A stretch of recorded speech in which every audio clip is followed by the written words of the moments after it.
So in this slideshow, what we're going to talk about is tattoo removal in general using not much plasma devices but lasers, so we can have an understanding on what tattoo removals are like and what the pitfalls and what happens in reality. So one of the questions you get most of the times is how many treatments are required to remove a tattoo. This is quite a difficult question to be answering because it can take a long time in terms of a number of treatments. If you use lasers, normally it takes 10 treatments depending on the type of tattoo, skin type, and so on. The number of sessions required are dependent on the type of pigments, the depth of the pigments, and in case of lasers, on the color of the tattoo. So whenever the tattoos are multi-layered, whether the tattoos are multi-layered, etc. Whereas in the case of plasma devices, this is not the case. Plasma devices are completely color blind, so they can fade all types of colors and so on. The reality is that most tattoos will never be removed completely. For complete removal, you should leave a scar. You would leave a scar in most cases.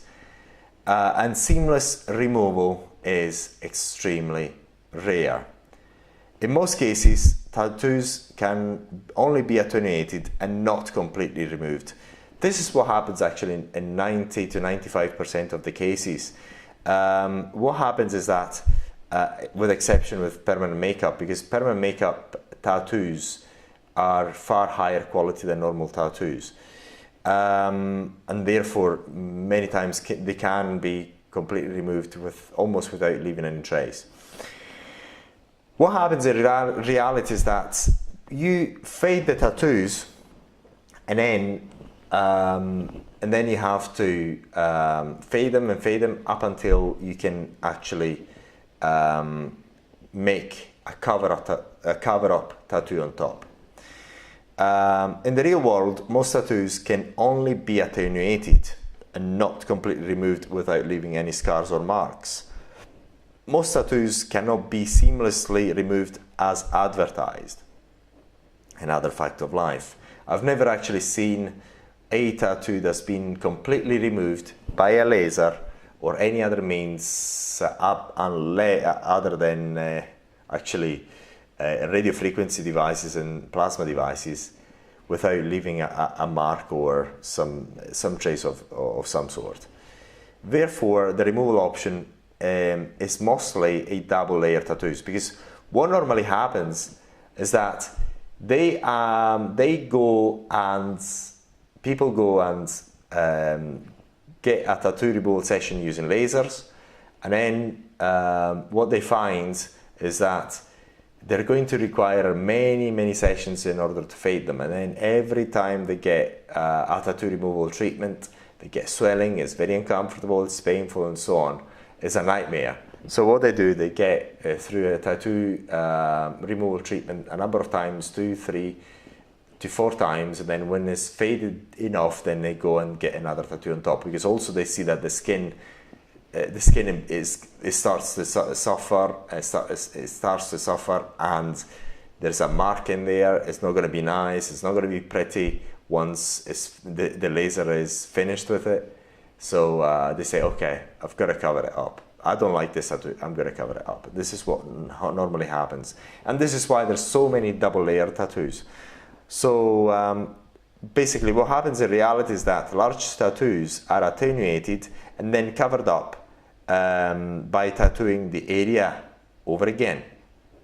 And this picture is an example.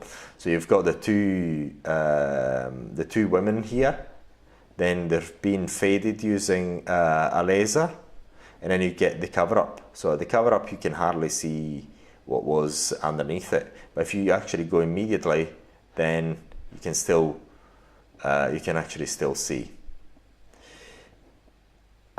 Yes. Now, how can tattoo be removed or attenuated? They can be attenuated or removed in many ways, using lasers, which is the fancy, most advertised method. Also most advertised because it's quite quick. A procedure normally is 5 minutes or even less many times, and you get to charge a lot for it. TCA, trichloroacetic acid, surgery, radiofrequency or voltaic plasma devices, or using arcing devices, fibroblast, with or without salation, with or without osmosing. Salabration, which is a technique that's been used for so many years. Before we had any devices, we used salt, and we rubbed it onto the tattoos, because tattoos have been around for so many years. And that was a good, not tattoo removal method, but a good tattoo attenuation method, because it's combining the friction of the salt with the osmosis, so that it's got some good results. Mechanical scrubbing, which is not very used, and the only guarantee of complete removal, sadly, is given by surgery. So if that tattoo is small enough, and surgery can be the answer to that, then is a good idea to actually use surgery. And then once you use surgery, then you're going to get a small scar, but you actually get rid of it in one session. But that cannot be done with large tattoos, only with small tattoos. We've seen this picture before. Only the darker tattoos, the darker pigments are the most easily removed. And then you have to remove the darker, the orange and so on, using other wavelengths if you're using laser. And then you remove the blue with other wavelengths and so on. And then you've got the green, that is the most resilient one. Some lasers, tattoo removal devices, have multiple wavelengths in order to claim that they remove all colors. But always remember that greens are very light colors, are quite difficult to attenuate using lasers. So plasma tattoo removal. The results of tattoo removal or tattoo fading using plasma with osmosis are very reliable and consistent. First, the epidermal layer is removed to access the tattoo pigment, and this is done by spraying the tattoo superficially. Remember that you better actually do a patch test before starting this sort of procedure, and then also the patch testing is done in order to estimate the number of sessions that you would actually want to go through in order to complete your work. And then you use salt if you want to use salt. But this is just ignore this title, is the incorrect one. This is a slide from the light absorption on the skin. This is the longer the wavelength, the deeper it goes into the skin. Normally 640 is used for laser hair removal because it penetrates up to the bulb and so on. And then the green goes into the epidermal layer, and the shorter wavelength, the more superficial is the effect. This is again, ignore the title there. This is a picture that shows how the light gets into the tattoo. The tattoos, as we know, are inside the dermis, so the light has to get into the dermis, as to try and scatter the heat up, and by heating up the tattoo, it's actually scattering the ink, which is then partially reabsorbed by the body. Now, what about plasma treatment and tattoo removal? Tattoos previously treated with lasers are harder to fade than those never treated.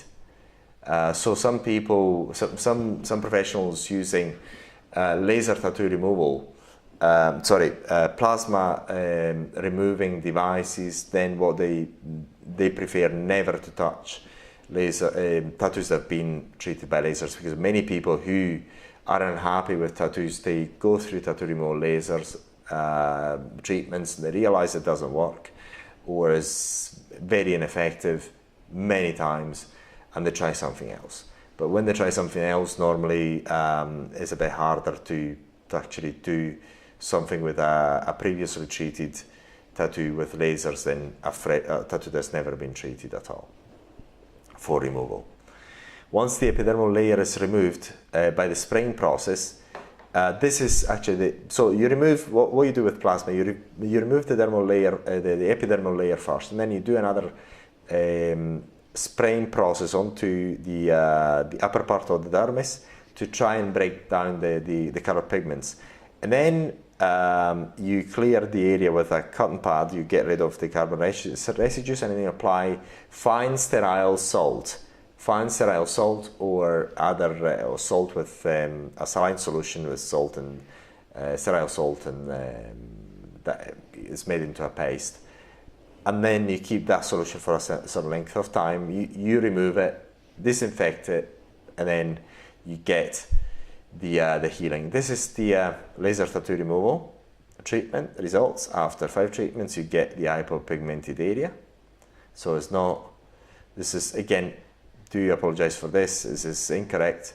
This is the slideshow that we've seen. The intense pulse light, broad spectrum, and 2 wavelengths. Obviously, the red goes deeper than the green.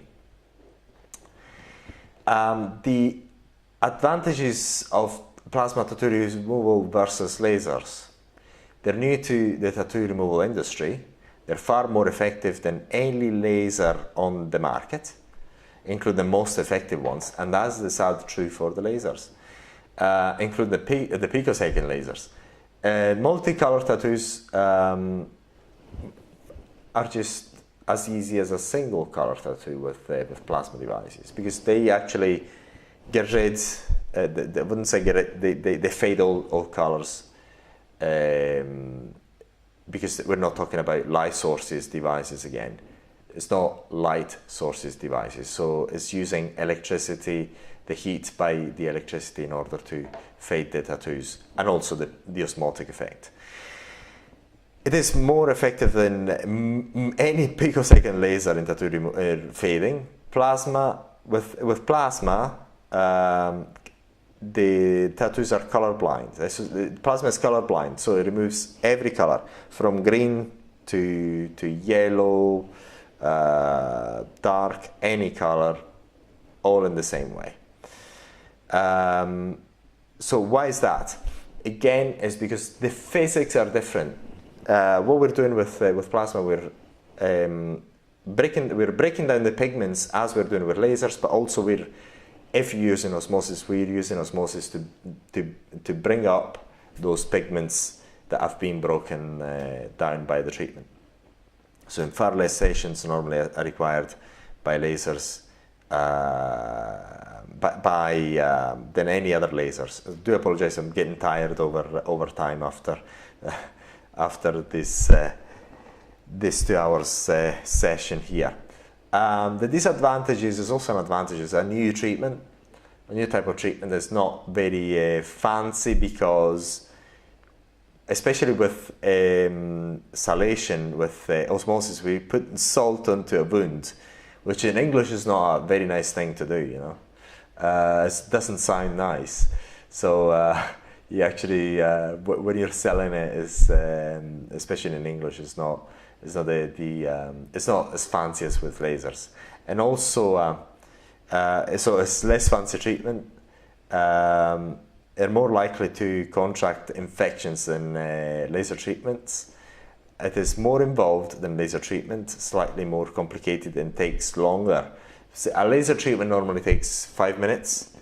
This treatment does require longer, because you have to remove the epidermis, you have to go and break the pigments inside the dermis, and then you have to apply osmosis. So it takes longer.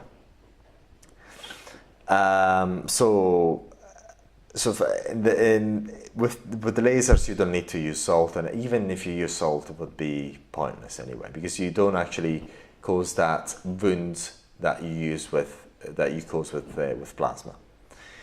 So this is a classic laser tattoo removal blister, which you get all the time. This is a laser tattoo removal result, a real one, not a photoshopped one. Why is the likelihood of infections higher with plasma? Unfortunately with plasma, you leave an open wound at the end of the treatment, as well as a burn. So, which is also a positive, because with plasma you do leave a wound and you apply salt and osmosis, and then that pigments goes up and it draws a lot more pigments than any laser tattoo removal treatment. And also burns the pigments in a very similar fashion, because as a laser, because the heat is still propagated inside the skin to a certain effect, so you still get that effect. So some people, what they do, they use plasma, but they don't use osmosis. So that's another way to do it. Then the laser just burns the skin, whereas you've got the double effect on the plasma. After the burn, infections are possible, but not as likely as with an open wound. That is another thing. So with lasers, it's not as if you get the same likelihood of an infection. It's still possible, because you get a burn. So a burn is still susceptible to infections, but it's not as likely. If you have an open wound, then the area is susceptible to all sorts of bacterial infections. And then again, do apologize for this title, it's wrong. This is before 24 hours when you get the blisters, and this is the after. So there's a slight difference, and this is the truth about laser treatments. And then laser tattoo removal treatment can cause bleeding, and this is not uncommon.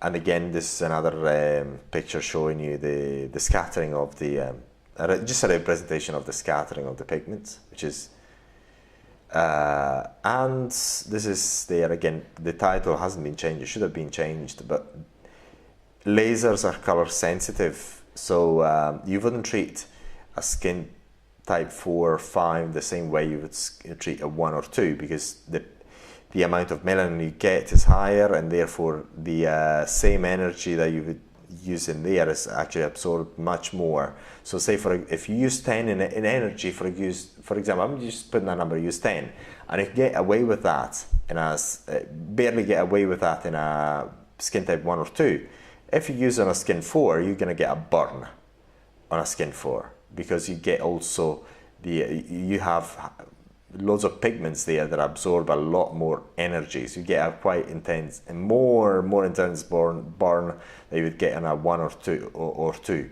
Therefore you get scars, hypopigmentation, and all sorts. This is the frosting effect after a Q-switch laser. Remember, when we're talking about tattoo removal lasers, we're talking about Q-switch lasers. There are two types of Q-switch lasers. The newest ones are the picosecond lasers. That's basically, instead of being a nanosecond, there's picoseconds. That's basically basically the duration of that spike is shorter, the spike in energy. But there's another session about lasers, and this is the frosting and the redness after a tattoo removal session using lasers. Again, the blisters after laser tattoo removal, which are quite common, actually happen all the time anyway, 1 to 2 days after treatment, and then they subside. This is a very important slide, which is actually not talked about a lot, but this has been designed for lasers only. Is the Kirby-Desai tattoo removal scale. That is meant to give you an indication based on the number of total points you get. So for example, if you add the 5, 4 plus 5, plus 2, plus 4, plus 5, plus 6. You get a total amount, which is quite a high point, whereas if you get 1, you get 0 there because there's no scar tissue. Layer is only 1, so you get 1, 1, 1 is on the face, 1 is the skin type is 1, so you get 1, 2, 3, 4. If you get a point of 4, it means that the tattoo is quite easily removed within only a few sessions. And again, as you see, the amount of sessions that you require, it goes up with the skin type. But again, this is not a black and white thing. It just gives you an indication. Just to talk about it, the highest points go to the skin type 6 because you're not able with the darker skin tones to use the same power intensity that you would need with a 1. Again, because of the amount of melanin that you get into the skin, which absorbs a lot more energy than you would absorb in 1. So if you have a tattoo on a type 6 or 4, you actually remove not only the tattoo, but you also remove the pigments. The ability of the skin to produce pigmentation in a darker skin tone, which is not a nice thing to do. So some people actually refuse to use lasers on darker skin tones. Basically, on darker skin tones, you have to reduce the power setting by a lot using lasers, whereas you don't need it with plasma. On the face, you get a good circulation, therefore they're normally more easily removed, and also the pigments that are used on the face are quite higher quality. Torso as well. Legs, is not as easy. Forearms, legs, not on the hands and feet are the most difficult places to remove them because of peripheral circulation. Then the amount of ink, something that people don't talk about. The amount of ink is very important, and then you can actually tell how much ink is there, because how can you measure that? So you just make a guesstimation, because some tattoos can have loads of ink, others can have very little. The layering, obviously, if you've got a double layer tattoo, you're actually doubling the amount of ink. And double layer tattoos are those that I've done through cover-up, because obviously, as we just talked about it before, what normally happens, and the double layer tattoos are not uncommon, they're very, very common, more common than you think. So they're more difficult, and then the more scar tissue has, the more difficult it is to remove. And this is also one of the reasons why with plasma or radio frequency devices use insulation, some people do not want to use plasma devices after they've been treated with lasers, because there's some scar tissue in there, so it even makes it more difficult. Multicolor tattoos with lasers are the most difficult, but that doesn't apply with plasma devices, because they actually, no matter what color you have, they just fade them in the same way. Again, this is not with plasma, it's just with lasers again, and this is again some results. And this is a picture we've seen, but then this is actually with our device, but this area then gets smoother. You can actually see the final results on our website. And this is something that is actually shown on our website again, which is the absorption of wavelengths in water, melanin, hemoglobin, protein, and so on. Then this is another slide that shows the amount of what wavelengths are more effective with certain tattoos colors.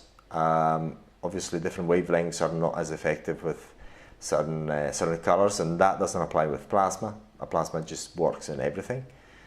That's another tattoo fading session, where as you can see, the colors that are faded most are the darker ones, whereas the lightest ones are still there, especially green and orange.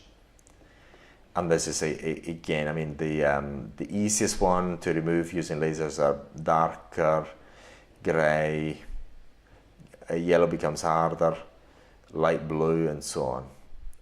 And that's the end of this the slideshow, and we're gonna go